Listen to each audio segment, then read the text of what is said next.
मैं समृद्धि की देवी പാർലമെന്റിന്റെ ബജറ്റ് സമ്മേളനത്തിന് മുന്നോടിയായി പ്രധാനമന്ത്രി നരേന്ദ്രമോദി മാധ്യമങ്ങളെ കാണുന്നു.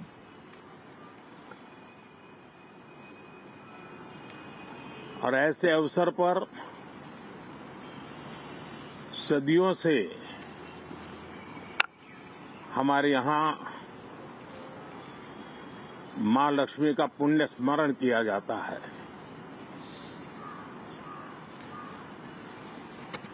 सिद्धि बुद्धि प्रदे देवी, सिद्धि बुद्धि प्रदे देवी, भुक्ति मुक्ति प्रदायिनी, भुक्ति मुक्ति प्रदायिनी, मंत्र मूर्ते सदा देवी, मंत्र मूर्ते सदा देवी, महालक्ष्मी नमोस्तुते, महालक्ष्मी नमोस्तुते. मां लक्ष्मी हमें सिद्धि और विवेक देती है, समृद्धि और कल्याण भी देती है. मैं मां लक्ष्मी से प्रार्थना करता हूं कि देश के हर गरीब एवं मध्यम वर्ग समुदाय पर मां लक्ष्मी की विशेष कृपा रहे. साथियों, हमारे गणतंत्र के 75 वर्ष पूरे हुए हैं.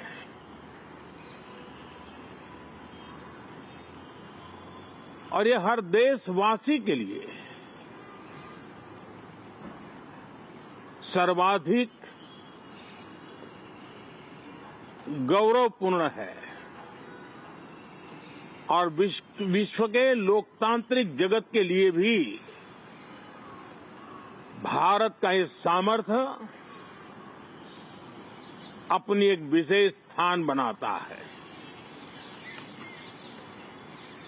साथियों, ये देश की जनता ने मुझे तीसरी बार ये दायित्व दिया है और इस तीसरे कार्यकाल का ये पहला पूर्ण बजट है.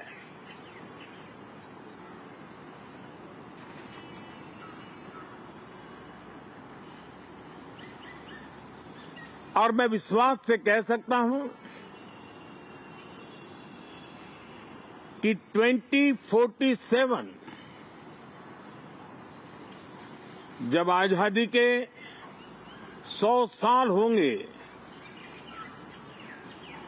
विकसित भारत का जो संकल्प देश ने लिया है, ये बजट सत्र, ये बजट एक नया विश्वास पैदा करेगा, नई ऊर्जा देगा कि देश जब आजादी के 100 साल मनाएगा तब विकसित होकर रहेगा. 140 करोड़ देशवासी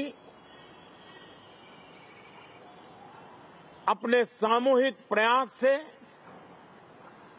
इस संकल्प को परिपूर्ण करेंगे. तीसरे टर्म में हम मिशन मोड में देश को सर्वांगीण विकास की दिशा में, चाहे वो भौगोलिक रूप से हो, सामाजिक रूप से हो या आर्थिक भिन्न भिन्न स्तर के संदर्भ में हो,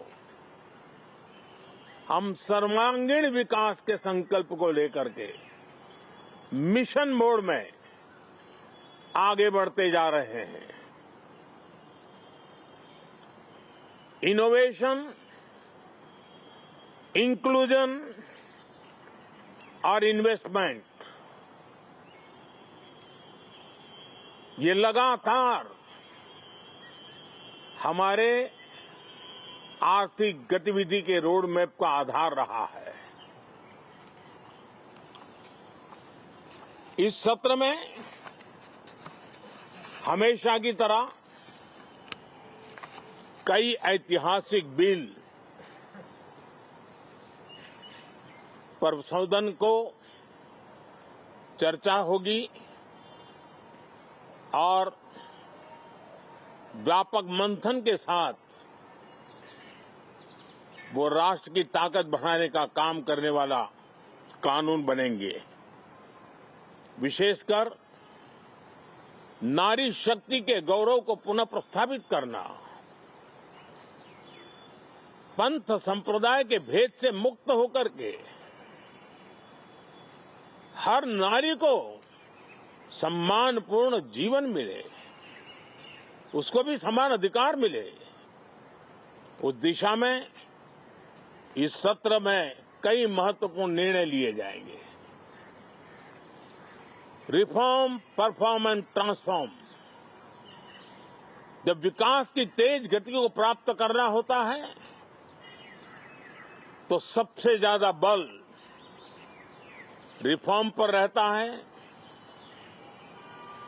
राज्य और केंद्र सरकार ने मिलकर के परफॉर्म करना होता है और जन भागीदारी से हम ट्रांसफॉर्मेशन देख सकते हैं। हमारा युवा देश है, युवा शक्ति है और आज जो 20-25 साल की आयु के नौजवान है, जब वो 45-50 साल के होंगे तब वो विकसित भारत का सबसे बड़े बेनिफिशियरी होने वाले हैं। उम्र के उस पड़ाव पे होंगे, नीति निर्धारण की व्यवस्थाओं में उस जगह पे बैठे होंगे कि वे गर्व के साथ आजादी के बाद जो शताब्दी शुरू होगी, एक विकसित भारत के साथ आगे बढ़ेंगे। और इसलिए ये विकसित भारत के संकल्प की पूर्ति का प्रयास, ये अथाग मेहनत, आज जो हमारे टीनेजर्स हैं, हमारी युवा पीढ़ी है, उनके लिए ये एक बहुत बड़ा तोहफा बनने वाली है। जो लोग 1930 में, 42 में आजादी के जंग में जुट गए थे, पूरी देश की युवा पीढ़ी खप गई थी आजादी के जंग में, और उसके फल 25 साल के बाद जो पीढ़ी आई उसको नसीब हुए। उस जंग में जो नौजवान थे उनको नसीब हुए। आजादी के पूर्व के वो 25 साल आजादी के जश्न मनाने का अवसर बना। वैसे ये 25 वर्ष समृद्ध भारत, विकसित भारत, ये संकल्प से सिद्धि और सिद्धि से शिखर तक पहुंचने का देशवासियों का इरादा। और इसलिए बजट सत्र में सभी सांसद विकसित भारत को मजबूती देने के लिए अपना योगदान देंगे। विशेष करके जो युवा सांसद है उनके लिए तो सुनहरा अवसर है, क्योंकि वो आज सदन में जितनी जागरूकता, जितनी भागीदारी बढ़ाएंगे और विकसित भारत के जो फल है वो तो उनकी नजर के सामने देखने को मिलने वाले हैं। और इसलिए युवा सांसदों के लिए एक अनमोल अवसर है। साथियों, मैं आशा करता हूं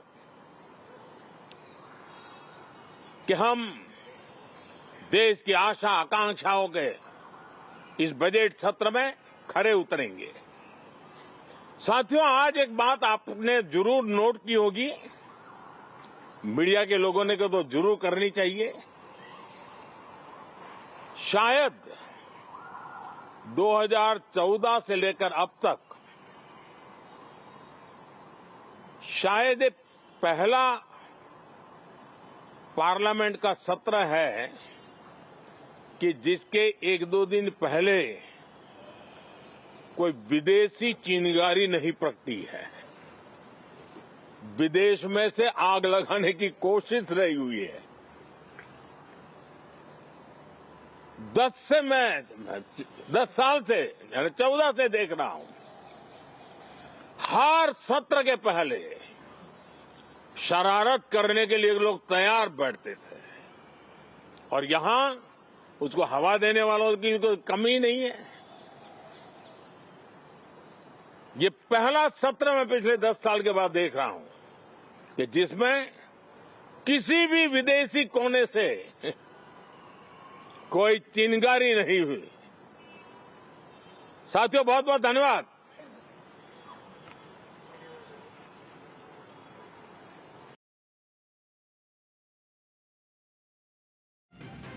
ആയിരുന്നു പ്രധാനമന്ത്രി 2047ഓടെ വികസിത ഇന്ത്യ എന്നുള്ളതാണ് ലക്ഷ്യം. അതിന് ചുവടുവയ്പേകുന്ന ബജറ്റായിരിക്കും നാളെ എന്നുള്ളതാണ് പ്രഖ്യാപനം.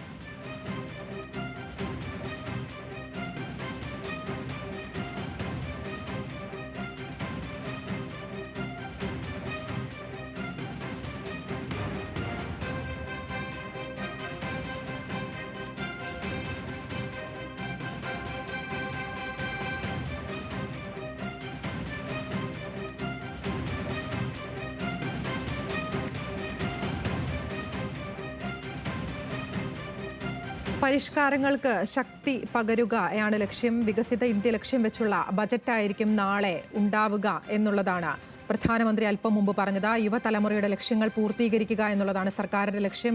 ഇത്തരം വികസന പ്രവർത്തനങ്ങൾക്കൊക്കെ ഗതിവേഗം നൽകുന്ന ബജറ്റായിരിക്കും ഇത്തവണ. അത്തരത്തിലുള്ള പ്രഖ്യാപനമായിരിക്കും ഇത്തവണ. സ്ത്രീ ശാക്തീകരണത്തിന് വലിയ പ്രാധാന്യം നൽകിക്കൊണ്ടുള്ള ബജറ്റായിരിക്കും. ഈ ബജറ്റ് ജനങ്ങൾക്ക് പുതിയ ഊർജം നൽകും. എല്ലാ തവണത്തെയും പോലെ നിർണായകമായ ബില്ലുകൾ ഈ ബജറ്റ് സമ്മേളനത്തിലുമുണ്ട്. യുവാക്കളുടെ ലക്ഷ്യപൂർത്തീകരണം സർക്കാരിൻ്റെ പ്രധാനപ്പെട്ട ലക്ഷ്യങ്ങളിൽ ഒന്നാണ്. സ്ത്രീ ശാക്തീകരണത്തിനും സർക്കാർ എന്നും പ്രാധാന്യം നൽകിയിട്ടുണ്ട് എന്നുള്ളതും പ്രധാനമന്ത്രി പറഞ്ഞു. സമ്മേളനം സുഗമമായി കൊണ്ടുപോകാൻ എല്ലാത്തരം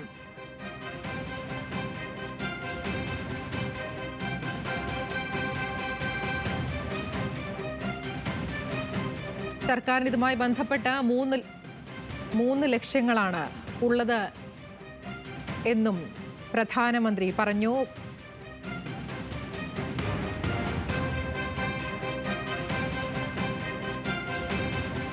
ശ്രീജിത്ത് ബാലകൃഷ്ണൻ വിശദാംശങ്ങളുമായി. ശ്രീജിത്ത്, പ്രധാനമന്ത്രി എന്തൊക്കെ ബജറ്റ് പ്രതീക്ഷകളാണ് മുന്നോട്ട് വെച്ചത്?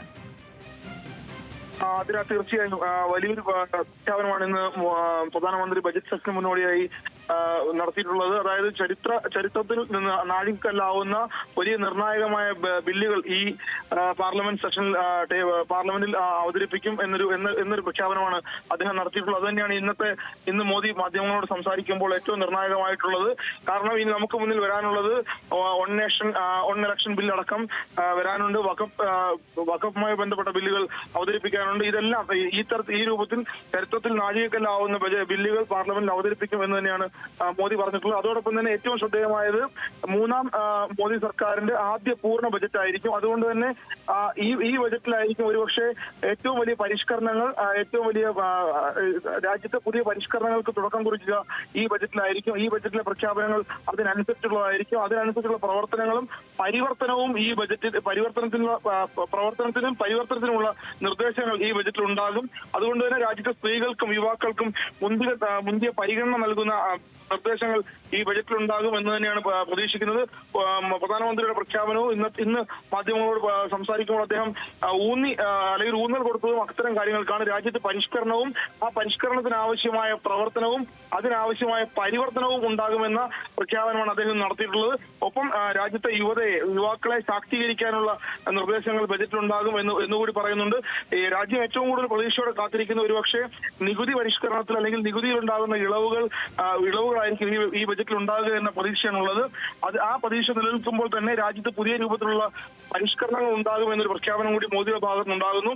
സ്ത്രീകൾക്കും യുവാക്കൾക്കും മുന്തിയ പരിഗണന നൽകും, അതോടൊപ്പം തന്നെ യുവതയെ ശാക്തീകരിക്കും എന്ന രൂപത്തിലുള്ള പ്രഖ്യാപനം കൂടിയാണ് അദ്ദേഹം ഇന്ന് നടത്തിയിട്ടുള്ളത്. എന്തായാലും ഈ പാർലമെന്റ് സെഷൻ ഏറ്റവും നിർണായകമാവുക പ്രഖ്യാപനങ്ങൾ കൊണ്ട് തന്നെയായിരിക്കും. ആ രൂപത്തിൽ തന്നെ അതിനുള്ള സൂചനകൾ അല്ലെങ്കിൽ ആ നിർദ്ദേശങ്ങളാണ് ഇന്നിപ്പോൾ മോദി നൽകിയിട്ടുള്ളത് എന്ന് വേണം നാം മനസ്സിലാക്കാൻ. 2047 രാജ്യത്തെ വികസിത ഇന്ത്യ എന്ന ലക്ഷ്യം, വികസിത സങ്കല്പം എന്ന ലക്ഷ്യം പൂർത്തിയാക്കുക എന്നൊരു പ്രഖ്യാപനം കൂടി അദ്ദേഹം ഇന്ന് നടത്തിയിട്ടുണ്ട്. അതായത് 2047 ആകുമ്പോൾ രാജ്യം സമ്പൂർണ്ണ പൂർണ്ണ വികസനത്തിലേക്ക് എത്തും എന്ന പ്രഖ്യാപനം, ആ പ്രഖ്യാപനം നടപ്പിലാക്കാൻ ആവശ്യമായ നിർദ്ദേശങ്ങൾ ഈ ബജറ്റിൽ ഉണ്ടാകും എന്നുകൂടിയാണ് മോദി പറഞ്ഞു വെക്കുന്നത്. ആതിര, അതുതന്നെയാണ്. അങ്ങനെ പാർലമെന്റ് ബജറ്റ് സമ്മേളനത്തിന് തുടക്കമാവുകയാണ്. നാളെയാണ് കേന്ദ്ര ബജറ്റ്. 2047 വികസനം ലക്ഷ്യം വെച്ചുള്ള ബജറ്റായിരിക്കുമെന്നുള്ളതാണ് പ്രധാനമന്ത്രിയുടെ പ്രഖ്യാപനം. സമ്പൂർണ്ണ വികസിത രാജ്യമാക്കുക എന്നുള്ളതാണ് ലക്ഷ്യം. നിർണായകമായ പല ബില്ലുകളും എല്ലാ തവണത്തെയും പോലെ ഉണ്ടാകും. പ്രതിപക്ഷ സഹകരണം അടക്കം പ്രധാനമന്ത്രി ഈ ഘട്ടത്തിൽ അഭ്യർത്ഥിക്കുന്നുമുണ്ട്. വിശദാംശങ്ങൾ നൽകുകയായിരുന്നു ശ്രീജിത്ത്.